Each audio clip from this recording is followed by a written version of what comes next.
In the name of Allah, the most gracious, the most merciful, to whom we all have to turn back.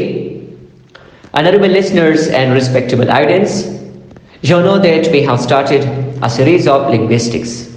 In linguistics, we commenced the chapter that is known as pragmatics, which is the study of the use of language in context. Day before yesterday, I told you about reference and its types, that there are three types of reference: anaphoric reference, cataphoric reference, and exophoric reference. Today, I'm going to teach you what is exophoric reference and what is the understanding and practical example of exophoric reference.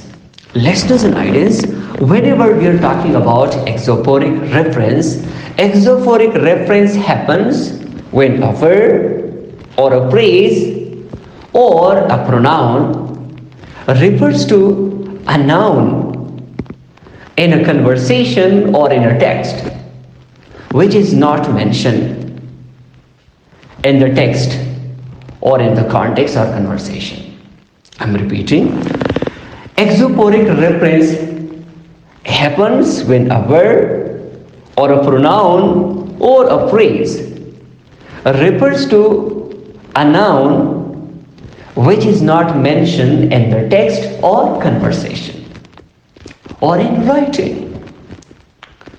Remember that this is very important in exophoric reference, that only the pre and the shared knowledge is required. In other words, the shared knowledge is required between the readers and the writers, or the shared knowledge is required between the speaker and the listener. So if they have the shared knowledge between each other, definitely they will understand the exophoric reference. If there is no the shared knowledge between them, definitely then there will be different meanings from that text which will be derived by the readers, even by the listeners. So that's why, as I repeatedly say, exophoric reference happens when a verb or a phrase or a pronoun refers to a noun in a conversation or a text which is not mentioned in that conversation and that text. So this type of reference is known as exophoric reference. For example, let me clarify it with examples. For example, say, they are late. They are late.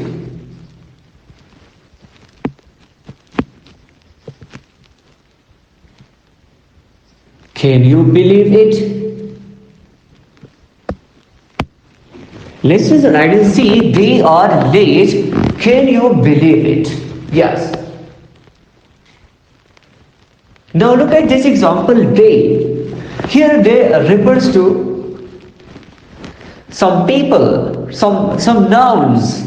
So they refer to some people we don't know. Who are they? Either Aslam and Akram or Aslam Akram and some other. So that's why it needs the shared knowledge. It requires the shared knowledge between the reader and a writer. Between the reader and writer, and also between the listener and the speaker. So hope that this topic is clear to you.